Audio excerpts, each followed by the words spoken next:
지난주 말씀을 기억하십니까? 사단의 몇 번째 시험이었죠? 두 번째 시험이었고, 시험의 내용은 뭐였냐면 뛰어내리라였어요. 뛰어내리면 하나님이 너를 보호해 주실 거야. 그러니까 뛰어내려봐 라고 예수님을 시험했습니다. 왜 이것이 시험이 되는가?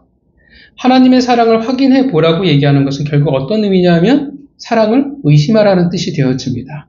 그러니까 계속 확인한다라는 것은 결국 믿지 못한다가 전제에 깔리기 때문에 그래요.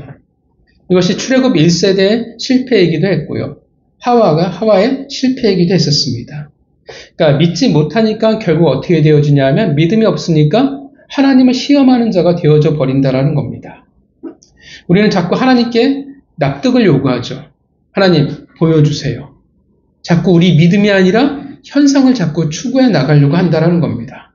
현상은 믿음의 반대예요. 그래서 내가 자꾸 만지고 보고 듣는 것으로 내가 신앙이 흘러가려고 한다고 하면 그 신앙은 반드시 병든 겁니다. 문제가 생긴 거예요. 부모의 사랑을 믿지 못해서 자꾸 뭔가 볼 수 있는 것으로 달라고 할 때 우리는 그 사랑이 관계가 이미 틀어졌다는 것을 우리가 알 수 있습니다. 우리는 죄성을 가진 자들의 어려운 부분이기도 해요. 이 부분은. 왜냐하면 우리는 감각이 더 발달된 존재이기 때문에 그렇습니다. 우리는 잘 안 믿어요. 그래서 자꾸 확인하려고 합니다. 하나님이 분명 뭐라고 말씀하셨냐면 확증하셨다고 말씀을 하셨는데 우리는 그 말씀을 잘 믿지를 못해요. 여전히 그래서 사단은 우리를 시험하고 유혹합니다. 하나님이 진짜 너를 도와주실까? 확인해봐. 따져봐. 증거를 달라고 해봐. 원망해봐. 우리가 그러나 기억해야 할 것은 우리가 붙들고 살아가야 되는 것은 하나님은 시험의 대상이 아니라 믿음의 대상이라는 사실을 우리는 분명히 붙들고 살아가야 될 줄 믿습니다. 한 주간 그 진리를 여러분들이 견고히 붙드시며 살아가셨을 줄 믿습니다. 자, 드디어 오늘 본문은 사단의 마지막 시험이에요. 상식적으로 생각해 볼 때 마지막이라고 하면 어떤 의미가 되겠습니까? 절대 평범하지 않다라는 의미가 되어지겠죠. 앞에 시험보다도 훨씬 더 세다라고 이야기할 수 있을 거예요. 가장 치명적이고 혹은 가장 어려운 시험이 될 수 있다라는 겁니다. 그 사단이 지금 세 가지 시험을 하잖아요. 이거는 그냥 예수님 시험하고 땡이 아니에요. 왜냐하면 인간의 가장 약한 부분들을 지금 붙들고 있는 것이기 때문에 이 세 가지는 결국 우리가 인생에 있어서 하나님의 길을 걸으면서 계속 맞닿아 있을 수밖에 없는 부분이라는 사실을 여러분들이 기억해야 합니다. 자, 어떤 세 번째 시험일까요? 어떤 것으로 하나님의 구속사를 꺾으려 하고 다시 인류를 흑암 속에 몰아넣으려 할까요? 사단이 이제 본문을 보면 또 데리고 가요. 어디로 데리고 가면 지극히 높은 산으로 데려갑니다. 거기에서 천하 만국과 그 영광을 보여줍니다. 이 산이 어디인지는 우리는 정확히 알 수는 없습니다. 그리고 그 산에서 어떻게 천하 만국과 영광을 받는지도 알 수는 없어요. 아마도 환상적인 어떤 환상을 보여줬거나 아니면 영안으로 어떤 다른 세상을 봤을 거라 생각을 합니다. 그 모든 세계를 보면 말합니다. 가로되 만일 내게 엎드려 경배하면 이 모든 것을 내게 주리라. 아주 간단한 한마디였어요. 그런데 이 마지막 시험에 와서 사단이 좀 달라졌어요. 기억하시겠지만 앞에 두 시험에서는 사단은 예수에게 어떻게 했냐면 돌들로 떡을 만들라. 기억하시죠? 그리고 또 어떻게 해요? 뛰어내리라 라고 명령형으로 이야기를 합니다. 근데 어떻게 해요? 마지막 시험에 이르러서는 자신에게 엎드려 경배할 것을 제안합니다. 그리고 또 어떻게 해요? 그렇게 하면 천하 만국과 그 영광을 줄 것이라고 어떻게 타협한다라는 것입니다. 9절에 뭐라고 얘기합니까? 내가 내게 엎드려 경배하면 이 모든 것을 내게 주리라. 그러니까 명령이 아니라 이제 어떻게 해요? 회유 혹은 타협이에요. 그러니까 훨씬 더 어떻게 해요? 사단의 자세가 지금 되게 부드럽습니다. 그렇다면 예수님의 반응은 어땠을까요? 예수님의 반응도 앞에 두 시험과 완전히 달라집니다. 10절에 뭐라고 얘기해요? 10절에 뭐라고 하니까 단호하게 사단아 물러가라. 굉장히 강경하게 지금 예수님이 반응하고 계신다라는 겁니다. 이렇게 강경하게 말씀하시는 것은 예수님 평생에 기록된 것 중에서 단 2번밖에 없습니다. 더군다나 다른 2 시험에서는 사단을 뭐라고 불렀냐면 디아블로라고 부릅니다. 디아블로스. 그 의미는 비방하다, 속이는 자로 불렀는데 오늘 본문에서는 호칭이 바뀌어요. 오늘 본문의 호칭은 사라타스, 사타나스, 즉 대적자, 대항하다의 의미를 가집니다. 그러니까 달라지죠. 앞에는 비방하는 자, 거짓을 고하는 자인데 이제 뭐라고 대하냐면 대적하는 자로 바뀌어버려요. 훨씬 더, 그러니까 사단은 되게 부드럽게 이야기를 하는데 예수님은 그렇게 보지 않는다라는 겁니다. 앞에서는 사단이 되게 건방지게 명령을 해도 예수님은 버럭하지 않았습니다. 근데 오히려 사단이 지금 부드럽게 회유하고자 혹은 협상하고자 할 때 오히려 사단에게 버럭하고 화를 내시고 계신다라는 것입니다. 그만큼 이 3번째 유혹이 다른 때와 다르다라고 말하는 겁니다. 예수님이 말씀하십니다. 사단아 물러가라. 기록되었을 때 주 너희 하나님께 경배하고 다만 그를 섬기라 하였느니라. 이 말씀은 어디의 말씀이냐 하면 신명기 6장 13절의 말씀입니다. 이 신명기 6장 13절의 말씀으로 그들의 오랜 꿈을 접은 채 그들은 물러날 수밖에 없었고 예수 그리스도는 승리자로서 2번째 혹은 마지막 아담으로서의 승리를 이 세상에 선포하실 수가 있었습니다. 자, 이 3번째 시험의 의미는 뭘까요? 진짜 내용은 뭘까요? 그리고 예수님은 어떻게 이 대적자를 무너뜨릴 수 있었을까요? 왜 예수님은 신명기 6장 13절의 말씀이 필요했을까요? 신명기 6장 13절 우리 다 같이 한번 찾아보겠습니다. 오늘 본문의 신명기 6장이 되게 중요하거든요. 신명기 6장 13절 말씀입니다. 신명기 6장 13절 읽으시고 신명기 6장 그냥 펴놓고 계셨으면 좋겠어요. 신명기 6장 13절입니다.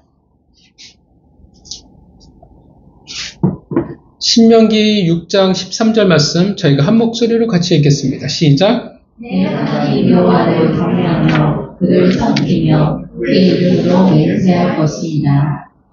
똑같지는 않아요. 근데 예수님이 이렇게 바꾸신 거예요. 이 9절, 이 13절을 가지고 주 너의 하나님께 경배하고 다만 그를 섬기라. 신명기 6장 자체가 어떤 내용이냐면 광야 40년의 교훈을 말하고 있는 내용입니다. 6장이 어떻게 여러분 6장 어떻게 시작하나요? 뭐로 시작하나요? 6장 1절 읽어볼까요? 읽어보겠습니다. 시작. 이는 곧 너희의 하나님 여호와께서 너희에게 가르치라고 명하신 명령과 규례와 법도라. 너희가 건너가서 차지할 땅에서 행할 것이니. 자, 그러면 이 땅에서 행하면 2절에 뭐라고 하냐면 장구하게 할 것이요. 3절에 내가 크게 번성하리라. 그러니까 이 말은 뭐냐면 결국 너희가 복에 대해서 이야기하는 거예요. 너희가 어떻게 형통할 수 있냐 하면 너희가 어떻게 복을 받을 수 있냐 하면 그런데 최고의 계명은 뭐냐면 5절이에요. 5절 읽어볼까요? 읽겠습니다. 시작. 너는 마음을 다하고 뜻을 다하고 힘을 다하여 내 하나님 여호와를 사랑하라. 이것이 너희가 형통케 되는 방법이라는 거예요. 그래서 6절부터 당부하는 겁니다. 6절에 뭐가 반복되는지 아십니까? 뭐가 나와요? 6절 읽어볼까요? 시작. 오늘 내가 내게 명하는 이 말씀을 너는 마음에 새기고. 자, 뭐라고 하냐면 뭐에 대해서 얘기하냐면 기억에 대해서 얘기해요. 기억하라. 그래서 8절에 보면 되게 익숙한 구절이 나옵니다. 8절 읽어볼까요? 시작. 너는 또 그것을 내 손목에 매어 기호를 삼며 내 미간에 붙여 표를 삼고. 자, 그 다음에 또 내 집 문설주와 바깥문에 기록할지니라. 여러분 이 구절을 바탕으로 이스라엘 백성들이 뭘 했는지 기억하시죠? 여러분 기억하십니까? 이스라엘 유대인들이 이렇게 이마에 조그만 상자 같은 걸 놓고 머리에 띠를 두른 거 혹시 그런 사진 보신 적 있으십니까? 그 이마에 상자에 말씀이 있어요. 그리고 여기 있잖아요. 문설주와 바깥문에 기록할지니라 그래가지고 걔네들은 문에 그 홈을 파요. 홈을 파서 조그만 말씀을 담은 박스, 조그만 상자를 만들어서 문에 끼워 넣습니다. 이 구절을 근거로 그들이 그렇게 하는 거예요. 그러니까 신명기 6장은 결국 뭘 말하냐 하면 신명기 6장은 결국 뭘 말하냐 하면 복을 받기 위해서는 신명기 6장은 헬로우 저 좀 봐주세요. 바꿔줘야 돼요. 신명기 6장은 뭐냐면 복을 받기 위해서는 뭘 해야 되냐 이거예요. 제가 이걸 한 건 약간 오늘 본문이 어려워요. 그래서 6장을 여러분들이 머릿속에 집어넣고 설교를 안 들으면 잘 이해가 안 가요. 자, 복을 받기 위해서는 뭐냐면 하나님을 어떻게 하면 기억하기에 숭배하지 말라는 거, 우상 숭배하지 말라는 거. 물론 하나님을 사랑하니까 반드시 하나님을 기억해야 돼요. 기억하니까 우상 숭배하지 않게 된다라는 겁니다. 자, 이 말을 바꿔보면 어떤 의미가 되어지냐 하면 기억하지 못하면 어떻게 돼요? 우상 숭배를 할 수밖에 없다라는 거예요. 이게 이제 신명기 6장의 내용이 되어집니다. 자, 이렇게 예수님께서 신명기 말씀을 가지고 말씀하시는 이유가 있는 거예요. 이 말씀을 사용했다는 뜻은 사단의 공격이 뭐예요? 이 말씀과 연관이 되어진다라는 것입니다. 결국 사단의 유혹은 뭘 말하냐면 6장은 자꾸 뭘 얘기해요? 기억해야 된다라는 거예요. 그러면 당연히 사단의 공격은 어떻게 합니까? 반대가 되겠죠. 무엇을 사단이 지금 하고 있는 시험은 결국 뭘 말하고 있냐 하면 잊게 만든다는 겁니다. 왜냐하면 여기는 기억하라가 답이니까 사단은 당연히 반대편에서 잊으라가 된다라는 거예요. 자, 그렇다면 무엇을 잊게 만드는 것일까? 사단이 무엇을 예수님에게 말했어요? 왜 경배하라고 말합니까? 왜 경배하라고 말했어요? 8절을 보면 천하만국과 그 영광을 보여주죠. 그리고 이 모든 것을 내게 주리라 해요. 자, 왜 경배하라고 해요? 결국 천하만국을 어떻게 해요? 천하만민을 얻기 위해서 경배하라고 얘기하는 거예요. 이해가시죠? 어려운가요? 마태복음에 그대로 나와 있습니다. 그러나 예수님 편에서 보자면 신명기 말씀을 보자면 천하 만민을 얻기 위해 경배하는 것이 어떤 결과가 되어지냐면 하나님을 잊어버리게 되는 결과가 되어진다라고 말할 수 있다라는 겁니다. 여기까지 이해가십니까? 자, 여러분 예수님이 오신 목적이 뭐예요? 왜 오셨습니까? 이 땅에 왜 오셨어요? 너무 상식적이라 대답하기 싫으시죠? 구원을 위해서 오셨죠. 그죠? 구속. 잃어버린 하나님의 백성. 인류의 첫 대표였던 아담이 죄로 말미암아 전 인류를 죄의 나락으로 사망의 골짜기로 몰아 넣어버렸습니다. 던져버리고 말았죠. 그래서 이제 새로운 인류의 대표이신 예수 그리스도께서 오신 것이고 그래서 동일하게 지금 시험을 치르고 있는 거예요. 구원하기 위해서 다른 말로 하면 그의 백성들을 다시 자신의 왕국으로 인도하기 위해서라는 거예요. 사단이 말하고 있는 천하 만민을 얻기 위해서 예수님이 오신 겁니다. 이해하시죠? 여러분, 지금 사단이 틀린 말을 했을까요? 아닐까요? 그쵸, 바른 말을 했어요. 예수님이 오신 이유에 대해서 정확히 이야기를 해요. 그래서 사단이 뭘 말하고 있는 거예요? 그러면 내가 천하 만국을 내가 너한테 경배하면 내가 너한테 줄 거야 라고 이야기한다고 하면 지금 무엇을 말하고 있어요? 예수님이 불쌍해서 지금 이런 말을 하는 건 아니잖아요. 지금 무엇을 말하고 있냐면 예수님에게 빨리 갈 수 있는 길, 쉽게 갈 수 있는 길에 대해서 이야기해 주는 거예요. 좀 더 쉽게 어떻게 해요? 어렵게 천하 만민을 얻는 게 아니라 쉽게 얻을 수 있는 방법에 대해서 사단이 말하고 있다는 겁니다. 이것이 세상에서 말하는 지혜와 처세술이 될 수 있을 거예요. 좀 더 빨리, 좀 더 많이, 좀 더 편하게, 좀 더 효율적으로, 좀 더 쉽게 얻을 수 있는, 목적을 이룰 수 있는 방법이라는 거예요. 더 이상의 대가를 치를 필요 없이 그냥 얻을 수 있다는 거예요. 다시 말하면 사단이 말하는 거예요. 예수여, 더 이상의 수고를 하지 말라는 겁니다. 여기에 당신이 원하는 목적, 원하는 것이 있다라는 거예요. 더 이상 힘들게, 고통스럽게 그렇게 할 필요 없다라는 거예요. 굳이 십자가에서의 그 고통, 겟세마네 동산에서의 그 아픔의 기도를 할 필요가 없다라는 겁니다. 이 잔을 내게 돌리시옵소서. 그러지 않아도 된다라는 거예요. 여기에 있다라는 거예요. 가져가라는 거예요. 고민할 필요 없이 그 모든 것을 어떻게 해요? 단번에 뛰어넘을 수 있다라는 거예요. 사단이 말합니다. 예수여, 더 이상의 고통은 필요 없다. 가져가라. 편하게 쉽게 이 길을 이루라고, 너의 목적을 이루라고 말하는 겁니다. 자, 생각해 봅시다. 예수님이 천하 만민을 얻는다면, 오늘 본문에 천하 만민을 얻는다면 예수님의 목적을 이룬 건가요? 이루지 못한 것일까요? 참 대답하기 또 헷갈리죠. 사단의 말대로 천하 만민을 얻었어요. 그러면 예수님의 목적을 이룬 거예요? 이루지 못한 거예요? 살짝 갈리기 시작하죠. 예수님이라는 소리는 다 똑같은데 그 뒤가 약간 흩어지기 시작하네요. 이게 되게 애매하죠. 목적을 이뤘다고 하면 사단의 뜻대로 돼버려. 그죠? 되게 이상하고. 목적을 안 이뤘다고 얘기하면 예수님은 구원을 위해 오셨는데 이상한데? 가 돼버립니다. 자, 얼핏 보기에는 사명과 목적을 이룬 것처럼 보이기도 합니다. 그런데 우리가 중요한 것은 예수님이 어떻게 하셨어요? 이것을. 제안을. 그쵸? 거부하셨잖아요. 그 말은 어떤 뜻이 되어져요? 예수님의 목적이 아니라는 뜻이 되어집니다. 이해 가시죠? 예수님이 이 땅에 오신 것은 그 이상의 것이 있다라는 뜻이 되어져요. 단지 천하 만민을 얻는 것이 예수님의 목적은 아니라는 거예요. 말씀드리지만 저는 이단은 아닙니다. 자, 뭘까요? 예수님의 목적이 뭘까요? 바로 하나님이라는 거예요. 구속을 위해 오셨지만 더 큰 목적은 뭐냐면 구속, 구원, 그 자체보다 뭐가 더 큰 목적이냐면 하나님이 목적인 거예요.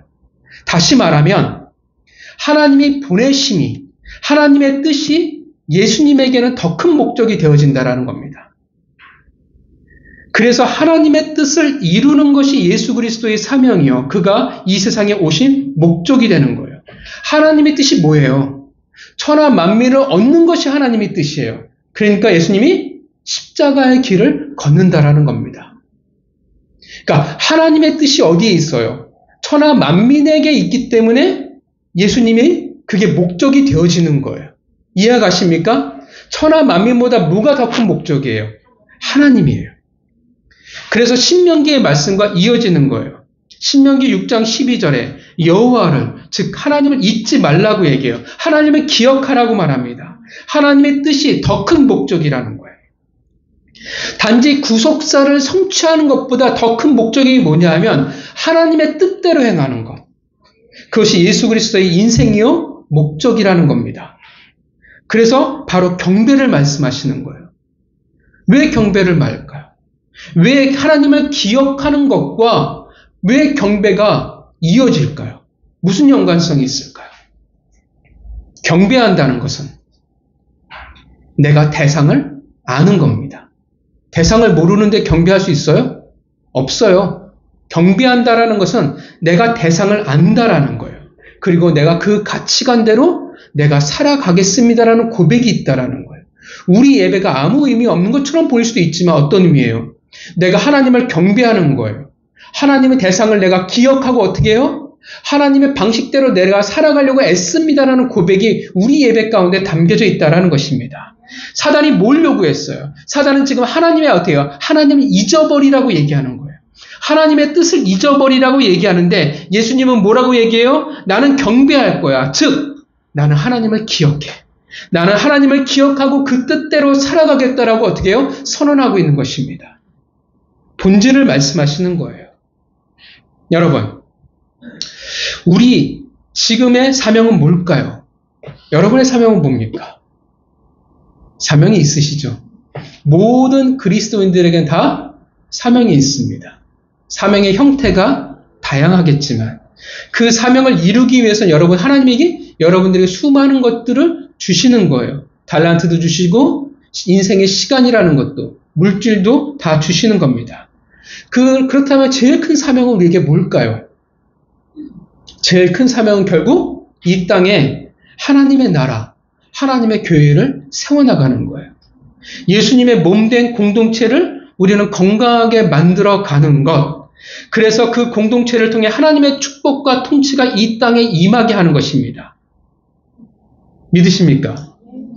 그러나 단지 교회를 세우는 것이 하나님이 우리에게 부여하신 사명일까요? 어떻습니까? 예수님 말씀에 비춰본다고 하면 진짜 우리의 사명은 뭐냐 하면 하나님의 뜻을 이루는 것입니다. 하나님의 뜻을 이룬다라는 것은 신명기 말씀처럼 예수님처럼 그것을 내가 잊지 않고 하나님을 잊지 않고 기억한다라는 거예요. 그런데 하나님의 마음과 뜻을 기억하지 못해요. 그럼 어떤 일이 벌어질까요? 하나님을 기억하지 못하니까 수단과 방법을 가리지 않고 교회를 세우려고 합니다. 그러니까 우리의 가장 큰 목적은 하나님의 뜻이에요. 하나님의 뜻이 교회에 있기 때문에 우리는 교회를 세워나갈 뿐인데 하나님을 기억하지 못하니까 어떻게 해요? 진짜 수단과 방법을 가리지 않고 교회를 만들어 가려고 해요. 쉽게 가려고 해요. 효율적인 방법을 택해요. 교회는 누가 다스려야 돼요? 하나님이 다스려야 돼요. 교회의 머리는 누구입니까? 예수 그리스도예요. 그러면 그분의 방법과 그분의 뜻대로 우리는 교회를 만들어 가야 돼요. 그것이 멍청해 보일지라도, 그것이 답답해 보일지라도 우리는 그 길을 따라가는 자들이라는 것입니다. 근데 하나님을 우리가 잊어버린다면, 기억하지 못한다면 우리는 세상의 방법이 교회에 들어오는 거예요. 예를 들면 어떻게 해요? 성도를 전도할 때 돈으로 전도하는 거예요. 너 오면 얼마 주고. 진짜 있었어요. 성도가 얼마씩 줘요. 그런 아르바이트라도 해봤으면 참 좋았을 텐데 불행하게도 그 기회는 없더라고요. 제가 전도사 할 때, 방배동에서 전도사 할 때 딱 아이들을 유초동부를 맡았는데 처음 맡고 나서 이제 아이들 신방을 하잖아요. 4학년에서 5학년 하는 여자 몇 명이었는데 딱 그 얘기 하더라고요. 먹을 거 사달라고 얘기하더라고요. 물론 전도사를 뜯는 거는 아이들의 또 당연한 권리이기도 하니까 애를 데리고 이제 슈퍼에 가가지고 이제 먹을 걸 사줬어요. 나름 비싸다라고 하는 것들을. 그랬더니 애들이 아니래요. 피자헛을 가야 된대요.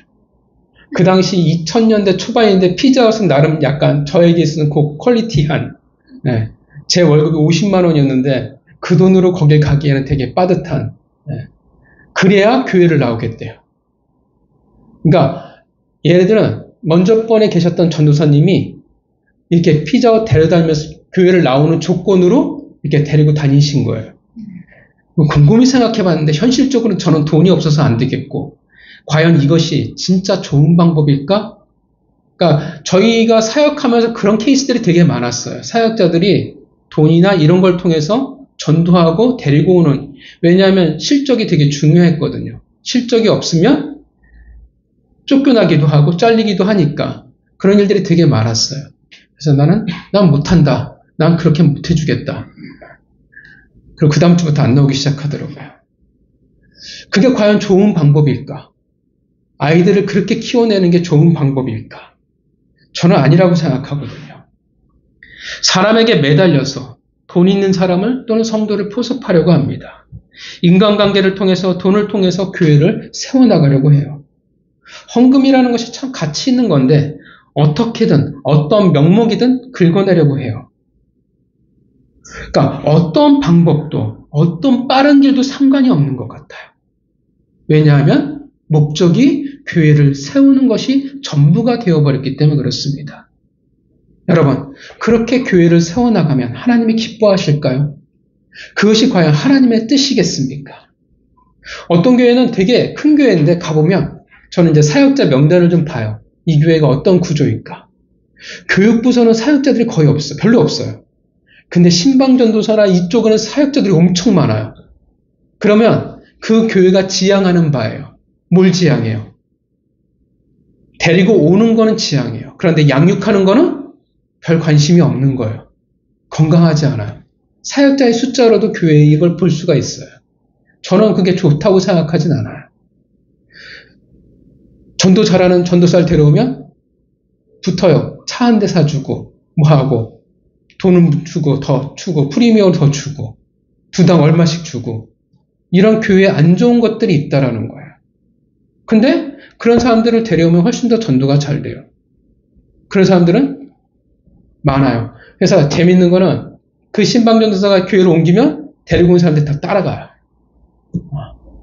그게 과연 하나님의 뜻일까요?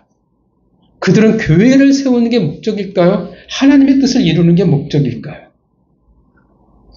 하나님 앞에서 우리는 교회를 세워나가는 것이 맞다라고 생각합니다. 하나님 앞에서 교회를 세워나간다고 하면 반드시 하나님의 방식, 하나님의 방법, 하나님의 뜻과 마음에 맞아야 합니다. 하나님의 뜻대로, 보내신 이의 뜻대로 행하는 것이 맞다라는 것입니다. 결과만 좋으면 괜찮은 거야가 아니라는 거예요. 봐, 우리가 교회를 잘 크게 세웠잖아. 성도 숫자가 이렇게 많아졌자가 아니라는 거예요. 그 결과에 초점이 있는 게 아닙니다. 천하 만민을 구원하는 것이 우리에게도 동일한 목적이고 사명이지만 그것보다 더 중요하고 더 큰 것은 뭐냐면 하나님의 뜻대로예요. 그것을 우리는 하나님을 기억해야 한다는 것입니다. 그래서 뭐가 중요해져요?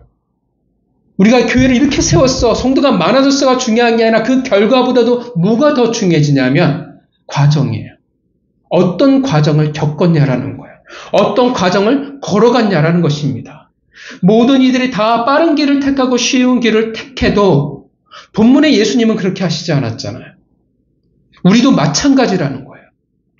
이게 바로 한국교회의 실수입니다. 성장만 할 수 있다면, 성도들을 교회에만 앉혀놓으면 어떤 방법으로는 어떻게 하든 천하 만민을 얻을 수만 있다면 어떤 방법을 쓰든 상관하지 않았다라는 겁니다. 도덕적이지 않아도 상관이 없어요. 장사꾼 같아도 상관이 없어요. 사단에게 절하는, 세상의 마인드에 절하는 것도 굳이 마다하지 않았다라는 겁니다. 그렇게 해서라도 천하 만민을 얻는다면 무엇을 잘못한 겁니까? 무엇을 놓쳤어요? 신명기 6장 예수님이 말씀하셨던 하나님을 기억하지 못했다라는 겁니다. 그래서 하나님의 뜻과는 정작 상관이 없는 하나님의 나라를 만들어버리고 만 겁니다. 성도가 많아지면, 교회가 커지면, 천하 만민만 얻을 수 있다면, 그래서 오늘날 우리는 병든 한국교회가 되어져 버리고 말았습니다. 너무 암담하잖아요. 관심도가 14%예요. 불교는 57%인가 그러고 천주교도 50% 정도인데 기독교만 14%예요.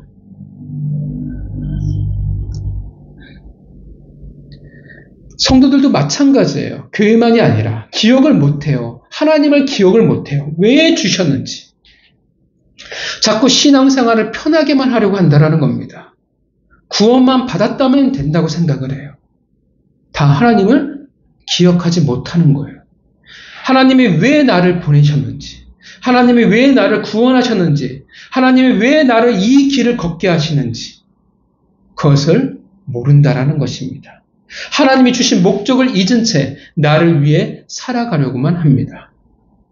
그래서 오늘 본문의 예수님은 단호하게 거부하고 계시는 겁니다. 예수님에게는 분명한 목적이 있었어요. 바로 하나님이었습니다. 보내신 이의 뜻을 이루는 것이 예수 그리스도의 목적이었습니다. 그에게는 구원을 향한 여정을 살아가지만 그가 쉬운 길을 두고 그 고통스러운 구원의 여정을 걸어갈 수 있었던 것은 단지 천하 만민이 목적이 아니라 바로 하나님의 뜻이 그의 목적이었기 때문에 그렇습니다. 예수님은 하나님을 기억하고 있는 것입니다. 예수님이 앞에 일어날 일을 몰랐을까요? 그가 겪어야 할 고통과 수치, 그 끔찍스러운 십자가의 고통을 몰랐을까요? 다 아시잖아요. 하나님으로부터 외면당하셔야 하고 그 아픔도 십자가의 고통도 다 알고 계셨습니다. 그런데 왜 사단이 주는 천하 만민을 택하지 않습니까? 하나님이 그의 목적이기 때문에 그렇습니다. 예수님의 더 큰 관심은 하나님인 거예요. 그래서 예수님은 하나님을 결코 잊을 수가 없는 것입니다. 내가 빨리 이룰 수 있어도 그것이 하나님의 방법이 아니라면, 하나님이 원하시지 않는다면 하지 않겠다라는 것입니다. 아무리 손쉬운 방법이 있겠지만 하나님이 아니라면 어떻게 해요? 아닌 거예요. 그리고 이것이 바로 신앙이라는 것입니다. 신앙은 하나님을 기억하는 겁니다. 하나님의 뜻을 가지고 살아가는 겁니다.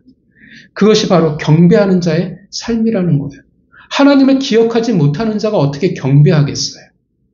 신명기 말씀처럼 하나님을 기억하며 하나님의 뜻으로 살아가는 자, 바로 그들이 복을 받는 것입니다. 여러분 모두가 그의 복의 주인공이 되기를 바랍니다. 사단은 지금 뭘 원해요? 이것을 부인하길 원하는 거예요. 손쉬운 길을 통해 편해 보이는 길, 그 잘 살 수 있는 고통당하지 않는 그 길을 통해 이루라는 겁니다. 하나님은 중요하지 않다라는 거예요. 목적 그 자체가 아니라 하나님을 수단으로 삼아버리는 겁니다. 하나님을 수단으로 삼아버린다면 하나님이 원하시는 삶의 방식을 우리는 잃어버리게 될 겁니다. 왜냐하면 다른 목적이 생겨져 버렸으니까. 그리고 바로 그것이 우상에게 경배하는 것으로 이어지게 될 것입니다. 내가 누군가를 경배한다라는 것은 그 경배의 대상의 뜻대로 삶의 방식을 쫓아가겠다라는 의미가 되기 때문에 그렇습니다. 그런데 하나님을 우리가 기억하지 못한다면 우리에게 남은 것은 결국 신명기의 말씀대로 우상을 쫓아 살아가는 자가 되는 겁니다. 좀 더 정확히 말하면 하나님의 삶의 목적이 아니라면 우리는 하나님의 목적이 아닌 하나님을 수단으로 전락시키게 될 것입니다. 그래서 하나님 없이 쉬운 길로, 하나님 없이 편한 길로, 하나님 없이 빠른 길로 우리는 유혹을 받을 수밖에 없습니다. 신앙의 이름으로 하나님을 수단으로 우상을 만들어 버리는 겁니다. 여러분, 사람들이 왜 우상을 섬기겠어요? 왜 우상을 섬깁니까? 기억하지 못하기 때문에 그래요. 하나님을 기억하지 못하니까 당연히 어떤 목적으로 살아가겠어요? 하나님의 뜻이 아니라 나예요. 내 뜻, 내 목적으로 살아가는 거예요. 내가 인생의 목표가 되어져 버린다는 것입니다. 이제는 내 삶의 방식을 어떻게 해요? 이제는 그전에는 하나님의 뜻대로 하나님의 삶의 방식을 따라갔는데 이제는 내 삶의 방식을 내가 결정해버리는 거예요. 내가 예배를 디자인해요. 내가 헌금을 디자인하고 내가 하나님의 나라를, 하나님의 말씀을 내가 디자인해버립니다. 내 뜻대로 편한 대로 해석해버려요. 아무리 거룩이라는 단어를 붙일지는 모르지만 그 목적은 결국 하나님이 아니라 나예요. 우상이라는 결국 뭐냐면 나를 위해 살아가는 겁니다. 하나님의 뜻대로가 아니라 내가 좀 더 편하고 좀 더 쉬운 길로 가려는 거예요. 우상을 섬기는 것은 하나님이 좋은 거 아니라 내가 좋게 되기 위해서라는 겁니다. 내가 좀 더 편하게 가기 위해서, 좀 더 많이 누리기 위해서, 좀 더 남보다 더 빨리 가기 위해서 선택하는 것이 우상입니다. 물론 빨리 갈 수도, 쉽게 갈 수도, 편하게 갈 수도 있습니다. 그게 하나님의 뜻이라면 중요한 것은 원하시는 대로 우리는 가려고 하지 않는다라는 것입니다. 하나님을 기억하지를 못해요. 내가 중심이 되어버렸고 내 뜻대로 살아가는 자가 어찌 하나님을 제대로 경배할 수 있겠습니까? 병만 나오면 어때? 내가 돈만 벌 수 있다면, 내가 성공만 할 수 있다면 하나님을 수단으로 삼아버려도 상관이 없다라는 것입니다. 나의 이익을 위해서, 내 인생을 위해서 살아갑니다. 신앙이라는 것이 그분의 목적이요, 그분을 알아가는 것인데 마치 신앙이라는 것을 어떻게 생각하냐면 주일 성수에 열심히 주일에 나가서 그분의 기분을 맞추고 기도 열심히 해서 뭔가 하나님을 흡족하게 만들어서 내가 원하는 것을 빼먹으려고 한다는 겁니다. 열심히 금식 기도해요. 열심히 새벽 기도 나가고 열심히 심야 기도를 해요. 근데 그것을 통해 뭘 하냐면 하나님의 것을 빼먹으려고 한다는 겁니다. 이 세상을 살아갈 때 필요한 운을 달라고 말하고 승리케 해달라고 하고 머리가 되게 해달라고 축복받아야 된다고 이야기하는 것입니다. 하나님은 분명 우리를 축복받은 자로 그리고 하나님의 축복을 흘려보내는 자로 우리를 부르셨습니다. 분명 돈을 많이 버는 것도 건강한 것도 세상에서 성공한 것도 다 하나님의 축복입니다. 믿으시죠? 그렇지 그러한 것은 축복이 아니라고 말하는 게 아니에요. 저는 여러분들이 모두 다 복을 받았으면 좋겠어요. 이 세상에서 잘 나갔으면 좋겠고 건강했으면 좋겠고 성공했으면 좋겠습니다. 믿으십니까? 네, 믿음대로 될지어다. 다 축복받아야 돼요. 문제는 하나님을 기억하지 않는다라는 거예요. 하나님의 뜻과 그 목적을 생각하지 않는다라는 거예요. 단지 내가 원하는 각자의 기준을 이루기 위해서 하나님을 수단으로 받아버린다라는 것입니다.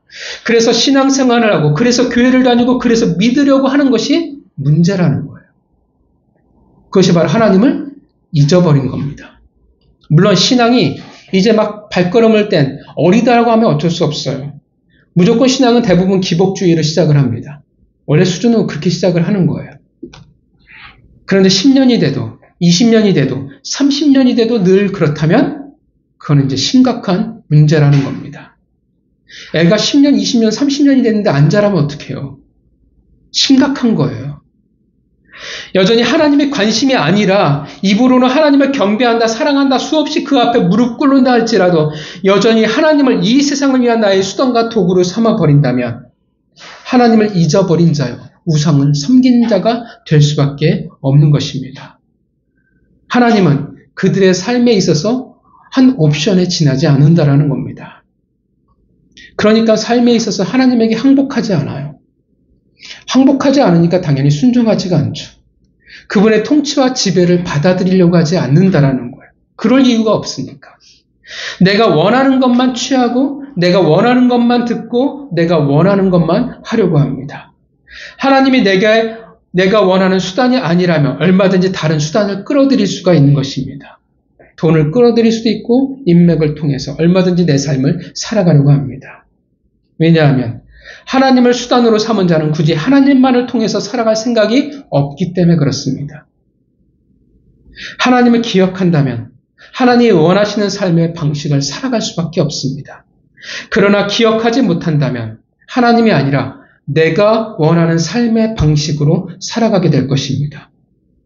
하나님을 잊은 자들에게는 다른 기준이 있을 수밖에 없어요. 그것이 바로 우상입니다. 하나님이 그러한 이들에게 말씀하십니다. 15절 읽어볼까요? 신명기 15절입니다. 읽겠습니다. 시작. 너희 중에 계신 너희의 하나님 여호와는 질투하시는 하나님이신즉 너희의 하나님 여호와께서 내게 진노하사 너를 지면에서 멸절시키실까 두려워하노라. 누구에게 하시는 말씀이냐면 하나님을 기억하지 못하고 우상을 섬기는 자들에게 하시는 말씀인 것입니다. 사랑한다고 이야기하면서 그 대상에게 다른 목적을 가지고 있다면 그것은 결코 사랑이 될 수 없습니다. 사랑은 수단이 될 수 없습니다. 사랑하는 자에게는 그것은 치욕이에요. 사랑한다면 그 대상은 결코 수단이 아니라 목적이 될 수밖에 없습니다. 그래서 사단의 유혹에 예수님이 경계를 말씀하고 있는 것입니다. 여러분, 사단은 지금 시험의 목적은 천하 만민을 죽이노라고 말하는 것은 하나님의 뜻을 잊게 만드는 거예요. 왜곡시켜버리는 겁니다. 쉬운 길, 편안한 길, 수단과 방법을 가리지 말고 너의 목적을 이루라고 지금 말하고 있는 것입니다. 하나님의 뜻이 아니라 어차피 결과는 똑같으니까 하나님의 뜻이 아니라 너의 뜻대로 이루라고 말한다라는 것입니다. 지금 우상 숭배를 하라고 말하는 거예요. 그래서 예수님이 말씀하시는 거예요. 하나님을 나는 사랑하며 그 뜻이 가장 중요하다라고 말하는 것입니다. 예수님은 단호하게 말씀하셨어요. 십자가의 그 길, 그 고통을 택할지언정 쉬운 길 마냥 넓어 보이는 너의 길을 내가 택하지는 않겠다라는 것입니다. 하나님의 뜻을 잊게 만들려는 사단의 시험에 그래서 예수님이 분노할 수밖에 없는 겁니다. 앞에 두 시험과 다르니까. 감히 하나님을 수단으로 도구로 전락시켜버리다니, 감히 하나님을 잊어버리고 내가 원하는 길을 가라고 이야기하다니, 감히 하나님의 뜻이 아니라 내 뜻대로 살아가라고 이야기하다니. 그래서 예수님이 분노하는 거예요. 시험하지 말라. 그래서 말씀하십니다. 사단아, 물러가라. 난 나를 보내신 아버지의 뜻을 나는 잊을 수 없다라는 것입니다. 그것이 십자가의 고통일지라도, 그것이 바보 같아 보일지라도 나는 하나님의 방법과 하나님의 뜻대로만 천하 만민을 얻겠노라 선언하시는 것입니다. 성도 여러분, 우리는 이 땅의 축복의 통로가 되기 위해 하나님이 우리를 부르셨습니다. 그래서 하나님의 나라를 이 땅에 만들어가는 자들이며 우리는 거룩한 교회를 세워나가는 자들입니다. 이스라엘은 가나안 땅에서 하나님의 나라를 세워나가는 자들이었으며 우리 역시 이 땅에서 하나님의 나라를 세워나가는 자들입니다. 하나님이 그래서 우리에게 많은 것을 주셨어요. 많은 달란트와 다양한 선물들을 주시는 것들은 결국 이러한 목적이 있다라는 것입니다. 우리는 그러한 하나님을 기억하기에 우리는 반드시 하나님의 뜻을 이루는 자들이 되어야 합니다. 그래서 빠르지 않을 수 있어요. 그래서 내가 원하는 방법대로 아닐 수가 있습니다. 나는 하루빨리 이루고 싶은데 내 눈에는 좀 더 쉬운 방법이 보이는데 이렇게 하면 너무나 타당하게 천하만민을 얻을 수 있을 것 같은데 다른 길을 돌아 갈 수도 있다라는 것입니다. 혹은 왜 하필 이 길이어야 될까? 우리는 억울해할 수도 있습니다. 성도라는 삶이 그래서 힘들다고 느낄 수도 있고 성도의 삶이 그래서 어렵다라고 느낄 수도 있습니다. 더 나아가 성도의 삶이 싫을 수도 있습니다. 포기하고 싶고 타협하고 싶을 때도 있어요. 그러나 여러분, 우리의 자랑은, 성도의 자랑은 내가 얼마나 빨리, 내가 얼마나 많이 높아졌다가 아니라 우리의 자랑은 하나님의 뜻을 이루는 것입니다. 그렇게 그 뜻을 헤아리며 답답할지라도 천천히 그리고 돌아갈지라도 그 길이 우리의 자랑이 되어지는 것입니다. 그들이 바로 예수님이 말씀하신 신명기에 경배하는 자들이요. 그들이 바로 축복의 주인공이 되는 것입니다.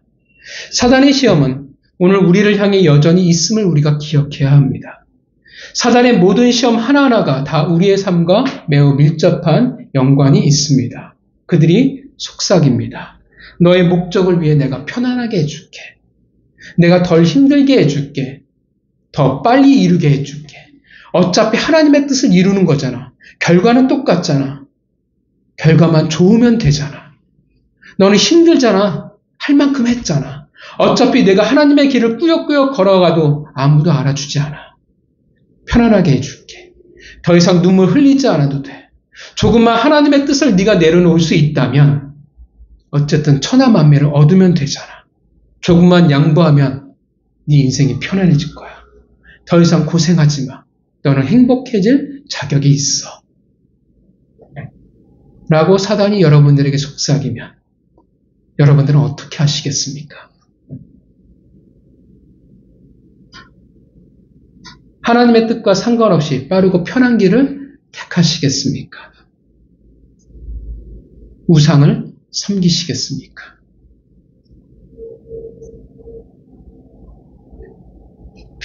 이것이 하나님의 뜻이요 길이라면, 그래도 하나님을 사랑한다면, 하나님을 기억한다면 예수 그리스도와 같이 그 길을 걸어가시기를 바랍니다.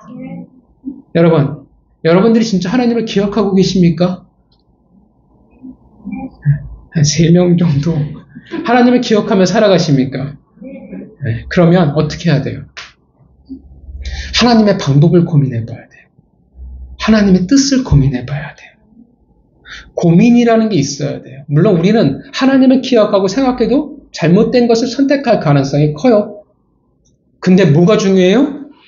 내가 하나님을 기억해 고민해 봤다라는 거. 생각해 봤다라는 거. 이게 과연 하나님의 뜻일까? 아닐까? 이게 혹시 나 편하고자, 내가 편히 신앙생활을 하고자 내가 그런 게 아닐까? 그렇게 고민할 때 우리는 하나님을 기억하는 것입니다. 여러분, 한 번쯤 멈춰서 보세요. 그리고 하나님의 뜻이 뭔지를 생각해 보세요. 내가 어떻게 하길 원하실까? 말씀에는 어떻게 하나님이 말씀하셨을까? 지난 주일에는 예배에서는 어떤 말씀이 선포되었었을까? 내가 마음에 든다고 해서 이게 기회라고 생각해서 덜컥 달려가지 마시고 먼저 하나님을 기억해 보시기를 바랍니다. 삶에 하나님을 놓고 생각해보고 결정해보세요.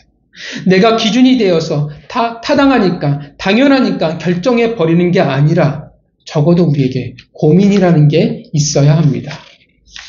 그렇게 하나님이라는 합당한 과정을 가지고 여러분들이 살아가시기를 바랍니다. 고민하며 한 걸음 한 걸음 나아가셨으면 좋겠어요.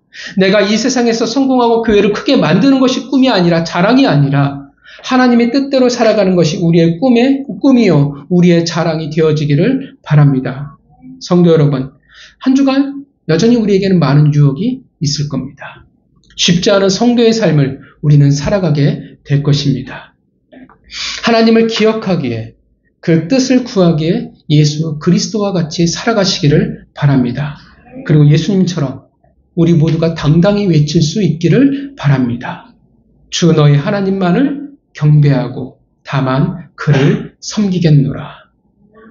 따라해 보실까요? 주 너의 하나님만을 경배하고 다만 그를 섬기겠노라. 여러분들의 고백이 되어지기를, 그러하게 승리하시는 한 주가 되시기를 주님의 이름으로 축원합니다. 기도하겠습니다.